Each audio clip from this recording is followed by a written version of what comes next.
দর্শক, রাত প্রহরে মাঠে নামছে বাংলাদেশ ক্রিকেট দল। জিম্বাবুয়ের বিপক্ষে শক্তিশালী একাদশ নিয়ে মাঠে নামছে টাইগার বাহিনী। অস্ট্রেলিয়ার সাথে সিরিজ জয়ের পরে এবার জিম্বাবুয়েকে হারাতে চায় টিম টাইগার্স। আর সেখানে শক্তিশালী একাদশ গড়ছে টিম বাংলাদেশ। কারা থাকছেন সে একাদশে, তা নিয়ে থাকছে আজকের এই প্রতিবেদন। দর্শক, মেহেদী হাসান মিরাজের নেতৃত্বে রিশাদ হোসেন, তানভীর ইসলাম, সাইফ হাসানরা, কোচ ফিল সিমন্সের তত্ত্বাবধানে অনুশীলনে টাইগার স্পিন বোলিং ডিপার্টমেন্ট। আর তাদের এই কিনা মোকাবিলা করছেন ওপেনার তানজিদ হাসান তামিম। সর্বশেষ কয়েকটি ইনিংসে বেশ ধারাবাহিক এই বাঁহাতি ওপেনার, তবে জিম্বাবুয়ের বিপক্ষে ফিরতে হয়ে আছেন মরিয়া।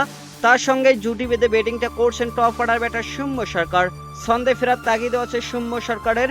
দেখা গেল জিম্বাবুয়েতে অনুশীলনে নাহিদ রানার দ্রুত গতির বল মোকাবিলা করছেন তৌহিদ হৃদয়। বর্তমানে তৌহিদ হৃদয় আছেন ব্যাট হাতে বেশ ধারাবাহিক। নিজের সেই ছন্দটা ধরে রাখতে চাইবেন বিদেশের মাটিতেও, আর সেই লক্ষ্যে করছেন অনুশীলনটা। ব্যাট হাতে নিজেদের ঝালিয়ে নিয়েছেন দুই অলরাউন্ডার মোসাদ্দেক হোসেন সৈকত এবং মেহেদী হাসান মিরাজও। অস্ট্রেলিয়ার বিপক্ষে সৈকত জিতিয়েছিলেন ম্যাচ, ব্যাট হাতে দেখিয়েছেন দারুণ পারফরম্যান্স। অপরদিকে মেহেদী হাসান মিরাজ কিছুটা ভুগছেন ব্যাট হাতে। যে করেই হোক সমালোচনার জবাব দিতে ছন্দে ফিরতেই হবে টাইগার ওয়ানডে অধিনায়ককে। দর্শক, হারারেতে অনুষ্ঠিত হওয়া একমাত্র টেস্টে জিম্বাবুয়ের বিপক্ষে বাংলাদেশ দেখিয়েছে ব্যাটিং বিপর্যয়। ওয়ানডেতে যেন না হয় এমন ভুল, সে কারণে তামিম, শান্ত ও মিরাজদের দেখা গেল ব্যাটিং অনুশীলনে নিজেদের ঘাম ছড়াতে। এদিকে টাইগার ক্রিকেট ভক্তদের একটাই প্রশ্ন, আগামীকালের ম্যাচে কেমন হবে বাংলাদেশের শক্তিশালী একাদশ।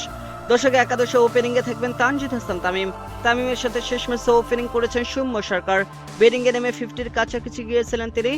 আগামীকালকের ম্যাচে তাই সৌম্য সরকারের উপর ভরসা করবে দল।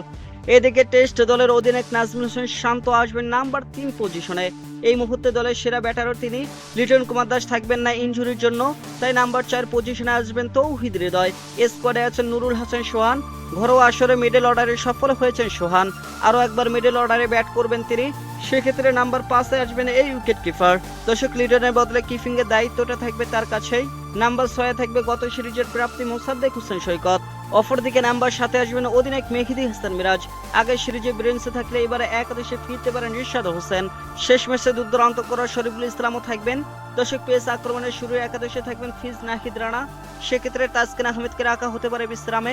আগামীকাল 6 জুলাই হারারেতে অনুষ্ঠিত হবে বাংলাদেশ ও জিম্বাবুয়ের প্রথম ওয়ানডে ম্যাচ।